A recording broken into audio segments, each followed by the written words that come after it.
Vamos ao 13º relato. Este é um relato forte. Eu mantinha um segredo bizarro em meu apartamento, fui descoberto e minha vida acabou. Quando penso no significado da vida, chego à conclusão que você tem que fazer a sua vida valer a pena, por mais difícil ou cruel que as interações humanas possam ser, elas são inevitáveis na maioria das vezes.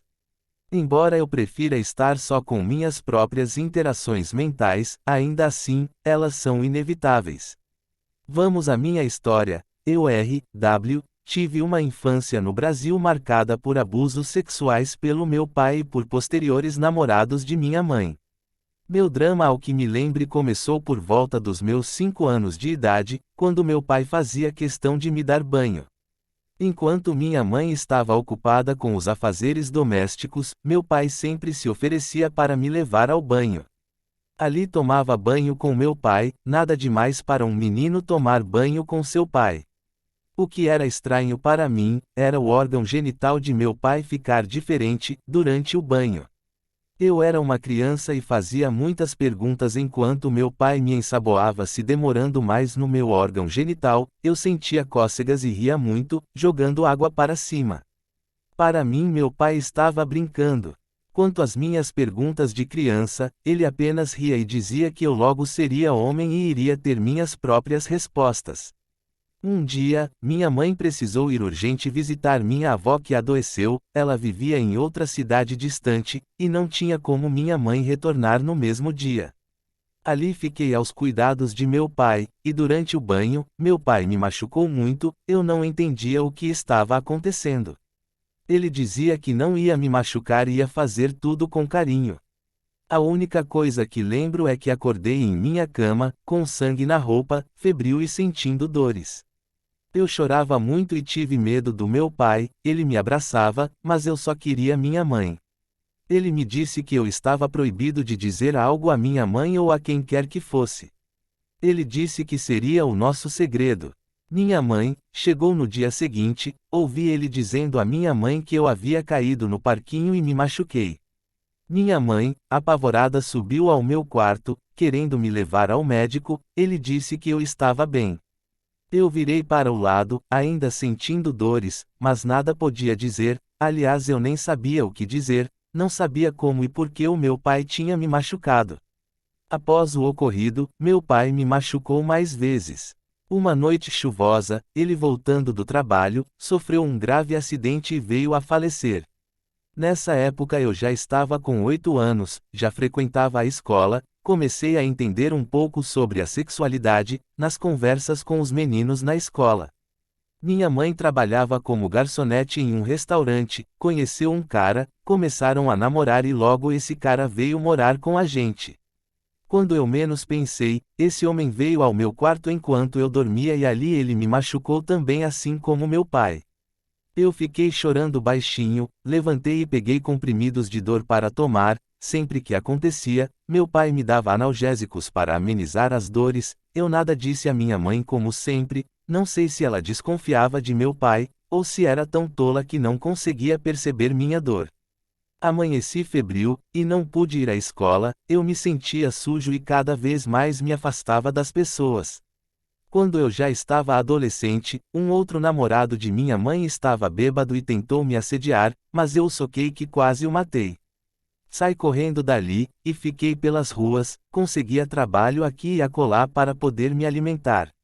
Uma garota da escola L.H., que era minha amiga, gostava muito de mim e eu dela, mas eu a evitava por causa dos meus segredos e traumas. Ela me viu e disse que me amava e que poderíamos viver juntos um dia.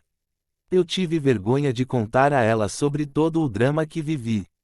Um dia, trabalhando nas ruas, entregando panfletos de propagandas, conheci uma mulher japonesa. Esta me disse: "Tenho uma proposta para você, garoto.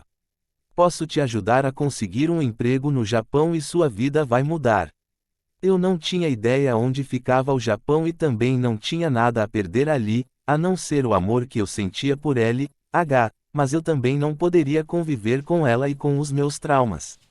Aceitei a proposta daquela mulher, ela arrumou alguns papéis e fui adotado por ela, era a única forma de ir para o Japão, ela disse.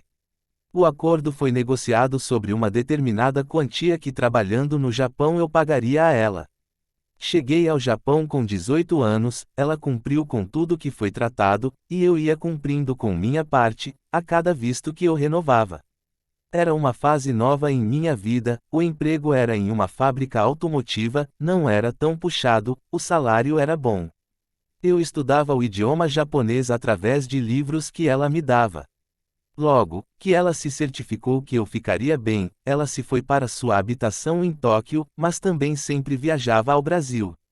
Eu sempre me mantinha reservado, minha vida era apenas trabalho e estudo. A última vez que vi minha mãe de sangue, foi quando me despedi dela, dizendo que ia para o Japão. Minha amiga L.H. chorou muito, e disse que daria um jeito de me encontrar, mas eu pedi que ela me esquecesse, que eu iria fazer o mesmo. Fiz algumas amizades no Japão, mas nunca me aprofundei, sempre fui superficial. Senti vontade de conhecer Tóquio, então resolvi ir de trem, me sentia atraído pela vida noturna, mas eu apenas observava. Cheguei a frequentar algumas vezes, alguns pubs e tentei sair com uma dançarina, mas não consegui, apaguei e a mandei embora sem nada fazer. Me sentia cada vez mais distante, e perdido dentro de mim mesmo. Nunca consegui superar os abusos que sofri.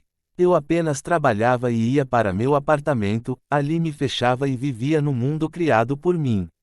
Eu não recebia visitas, e raramente ia visitar alguém, embora parecesse uma pessoa normal, afinal o que é ser normal? Muitas compras eu fazia pela internet, recebia tudo em meu apartamento. Todo o prédio era ocupado por outros estrangeiros que trabalhavam na mesma fábrica que eu. Às vezes, faziam festas, churrascos e me convidavam, eu ofertava uma caixa de cerveja ou guarará, mas não participava. Eles vinham até minha porta me trazer algum pratinho com carne assada, eu agradecia, mas nunca convidava ninguém a entrar em meu apartamento.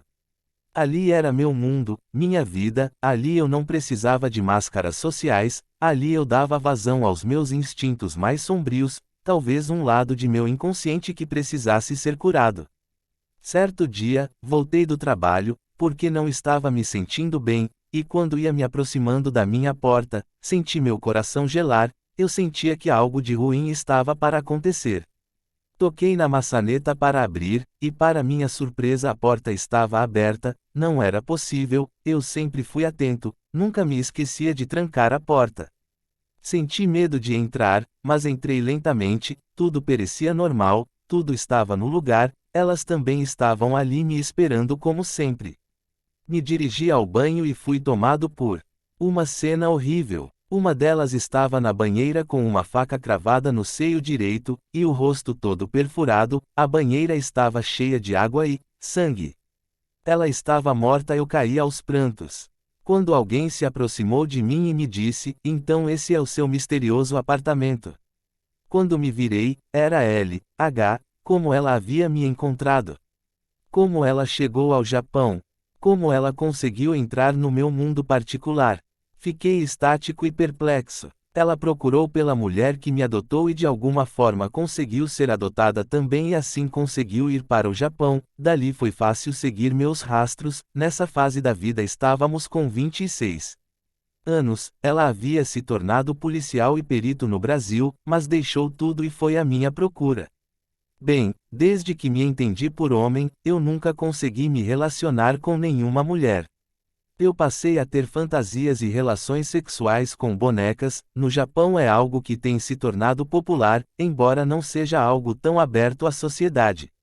Eu tinha 6 bonecas, mas apenas uma eu amava de verdade, era justamente a que estava na banheira, para mim, morta. Eu preparava o jantar todos os dias e à mesa havia lugar para todas elas. L.H. estava tão chocada quanto eu senti raiva, ódio, alívio, solidão, tudo ao mesmo tempo. Mas, eu nada disse a L.H. sobre minha infância, sobre meu passado. Ela se foi, e eu ali fiquei pranteando próximo à banheira. Os dias se passaram. L.H. me procurou dizendo que tinha vindo ao Japão à minha procura porque ainda me amava, mas depois do que ela presenciou, Não havia mais sentido para ela continuar ali. Ela voltou para o Brasil e disse que se eu precisasse da ajuda dela poderia procurar ela, que sempre estaria pronta a me ajudar. Os anos se passaram, mudei de província, minha relação com a mulher que me adotou havia terminado, pois eu já tinha conseguido visto permanente e pago a ela o combinado. Não trabalho mais em fábrica, trabalho com vendas online e raramente tenho interação social. Soube que minha mãe de sangue faleceu. Sigo minha vida, nesse mundo que decidi criar para fugir dos meus traumas e pesadelos noturnos que me acompanham até hoje. Às vezes, não sei se sou eu quem realmente precisa de ajuda, observo pessoas, todos usam máscaras, parecem perfeitos aos olhos do mundo. Todos têm seus traumas e suas aberrações, alguns mais outros menos bizarros, mas todos vivem uma vida paralela à sua realidade. E assim, transitam em duas ou mais realidades. Obrigado pelo espaço onde tive a oportunidade de relatar meu drama de forma anônima. Se você gostou desse vídeo da série Relatos de Brasileiros no Japão, se inscreva em nosso canal, ative o sininho, deixe seu like, seu comentário e compartilhe. Ajude nosso canal a ajudar você e a outras pessoas. Gratidão e volte sempre.